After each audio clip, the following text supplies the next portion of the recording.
Hey guys, welcome back. I'm Jennifer Kathryn, and I would like to talk to you today about another dating secret.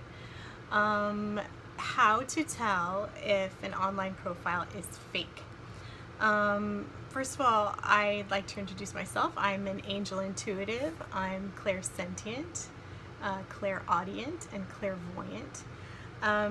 I communicate with your angels on your behalf to help you with your life overall, and especially your romantic life. That's what I love to do.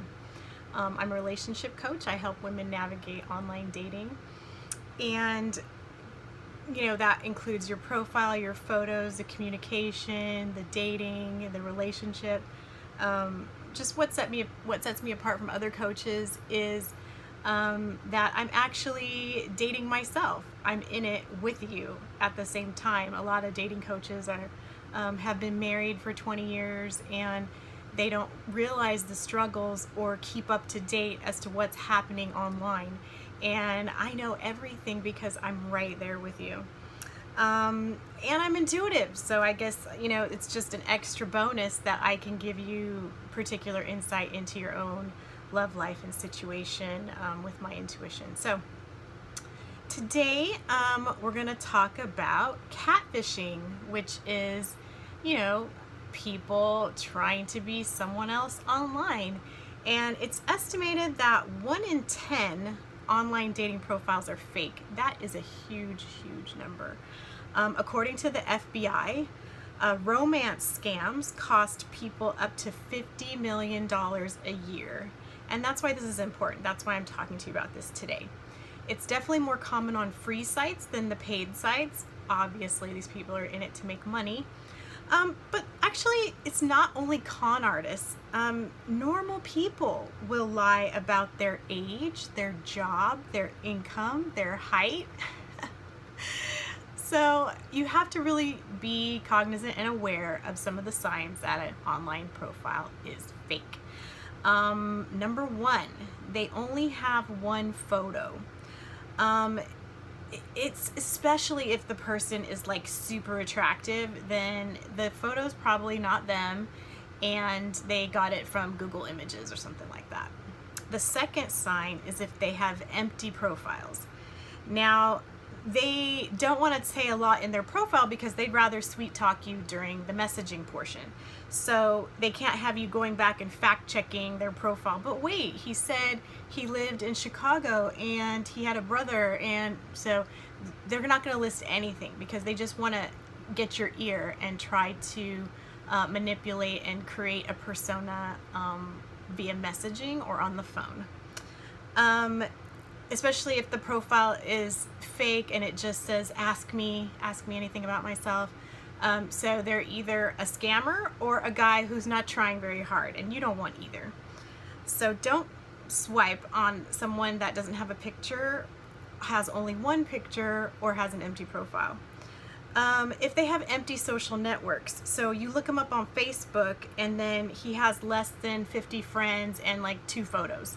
That's a red flag. You don't want to be involved with someone who doesn't have a robust, kind of social media presence. I know a lot of men don't go on Facebook. They don't have a bunch of social media preference.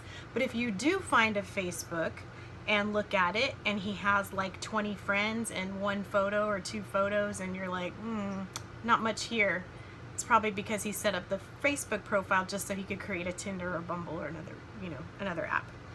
The next sign is if they're famous or royal. They're currently abroad and can't talk to you right now. They claim to be celebrities, princes or archdukes. That is a red flag. Most celebrities do not go online for dates. But if he claims to be some kind of prince from a country you've never heard of, it's probably a lie and you should just move on. The next sign is if their messages make no sense, or there's discrepancies in their story, or the conversation is extremely difficult to follow, and just, if it doesn't reply to, the question that you've posed or what you've stated to the person, and what they reply just makes no sense to you.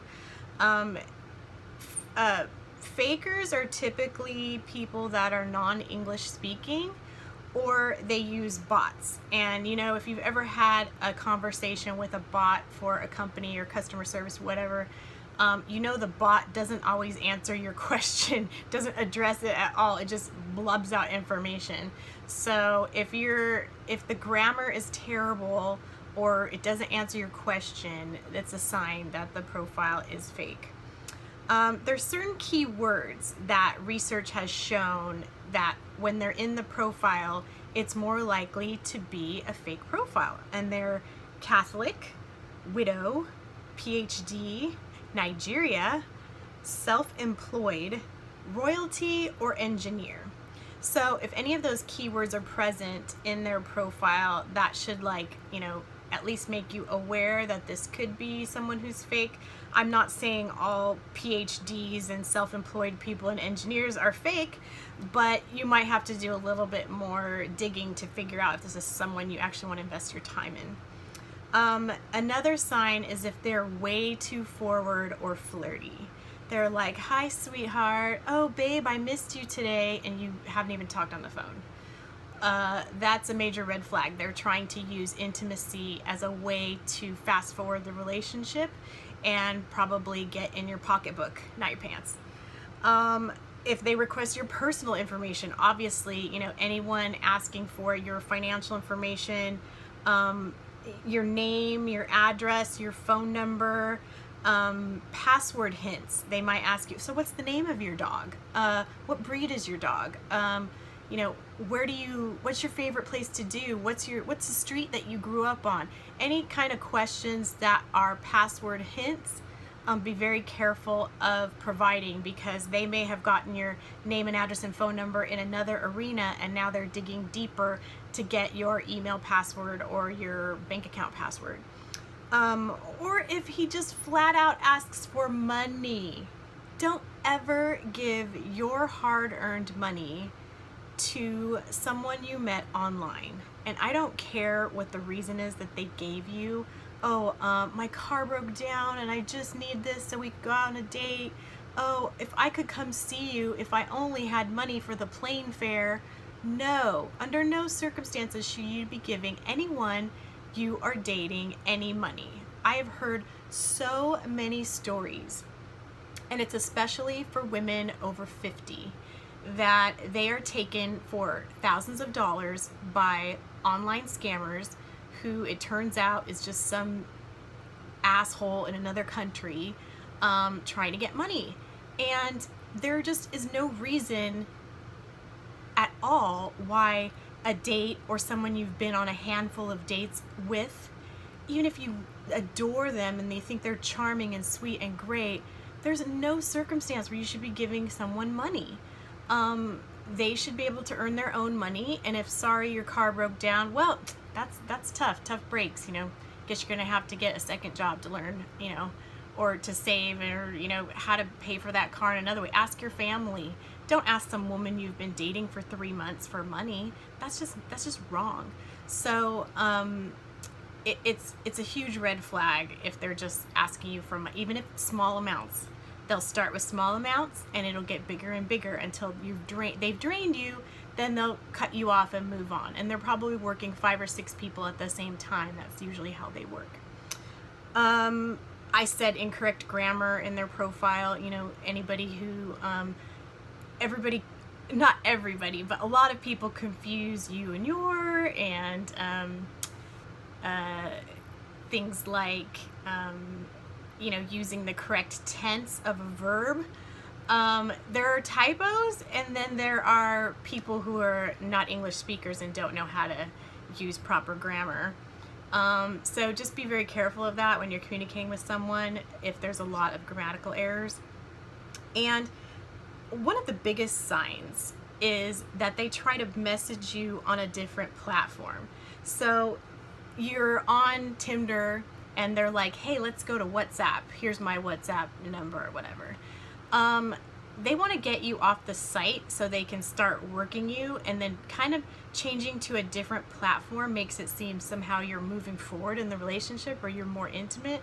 No, that doesn't do anything. So you're messaging on Tinder, so you're going to message on what app? What's the difference? There is no difference. They're trying to get your phone number. So the best thing that you can do is, from a dating app, you move it to a phone call, and the phone call should be within the next few days. You give them your Google Voice number, not your real cell phone number, because your real cell phone number can be traced to your physical address. We don't want anyone stalking you. So you set up a phone call with your Google Voice number, and you speak to them on the phone, and then you decide if you want to go on a first date with them or not. If they don't ask you for a first date on that first phone call, abandon ship. Just stop communicating. You don't need to waste your time with this person. He's not interested in really dating you. So how to prevent these kind of online things from happening? You just want to push to meet as soon as possible. And if you're long distance, then you do a Skype call or you do a video call. There's a lot of apps that can do third-party video calls without them having your phone number. So that's only for long distance though. I would push to meet in person as soon as possible so you can see if this person is real. If you're messaging someone and you're not sure about their grammar's a little and they're kind of answering your questions but not really, just ask them, what's the US capital of Utah? Okay? Like, ask them a United States related question, preferably geography, so you can see if they even say who they say they are. Like, if they tell you they're from Colorado, you say, oh, so what's the US capital of Colorado? I've always wanted to know. A lot of people that are in Nigeria that are trying to message women in the United States don't know Orange County, California from Orange County, New York. So if you give them any type of regional geography, they're going to be completely lost because they have no idea the United States, which states are which areas are in which areas. So if you say, oh, I'm from Southern California, they should be able to know a couple different counties in Southern California if they're from Southern California, right? Because we all know our own geography, what's next to us. So that kind of thing. Always listen to your intuition. Now, I've coached a lot of women in my personal groups who have a sense that this profile is wrong, there's something weird about it, it seems kind of fake. So listen to that. When you're, online and you're, your inner self is telling you that there's some kind of issue, be aware and just listen to that. Not to discount the person immediately, but just listen to your sixth sense that something's not right, and be extra careful to not give out personal information or financial information or how you can be reached, where you work, those kinds of things. And just decline to give out any information you feel is too personal. I myself am a little bit hesitant when a person starts asking a lot of information about my child. And of course, I don't want to invite any pedophiles into my space, into my my world.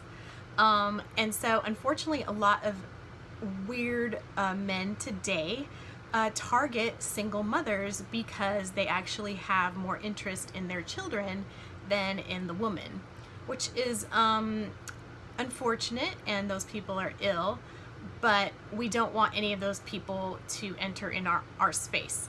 So you have to maintain proper boundaries. So, it's normal for someone to ask the ages of your children. If you start talking about, oh, I had to take my son to soccer, they might say, oh, how old's your son? That's a perfectly normal question, because they want to know, am I going to partner with a woman and raise a toddler who's 3, or am I partnering with a woman who child is in high school? And that's like a totally different, type of bonding that you'd have with a boyfriend who, steps in as your child is a teenager versus stepping in as your child is a toddler. So or preschool age, whatever. So only give information that you feel comfortable with. Now, if they ask you, you know, oh, is it a boy or a girl, and you don't want to answer, just push back and have those boundaries and say, you know, I'm not really comfortable talking about my child right now, but what do you like to do for fun? Change the subject. Just don't give out any information you're not comfortable giving out. Where you work, especially where you live, the street you live on. People will stalk you. It's happened to me.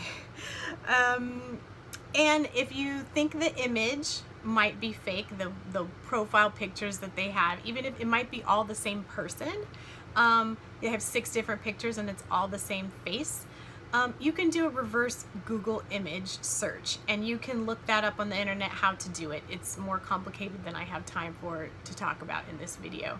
But just if you're anything, you know, inside you is saying, something's off, trust that feeling and do some more research. There's also wonderful background research companies that I have used.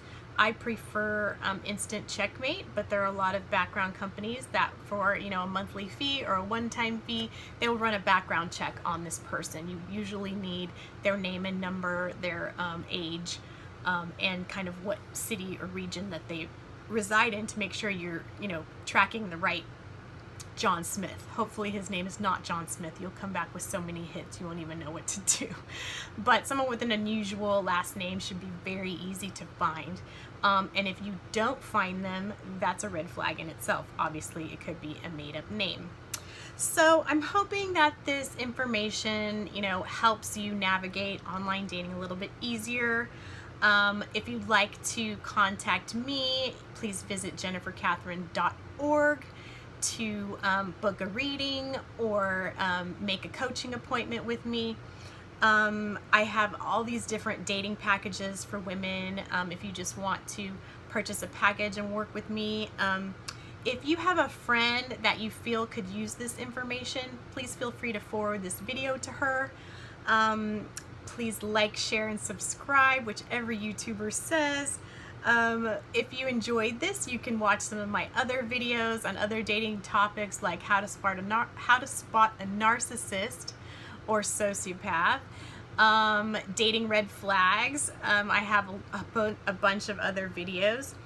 And if you have any suggestions of something you'd like me to talk about next time, feel free to leave a comment below, or if you have any questions about what I've said, feel free to ask. I'll read every comment, and I appreciate all of the feedback. So I hope this information has given you more confidence, and remember, confidence is beautiful. Thanks, bye.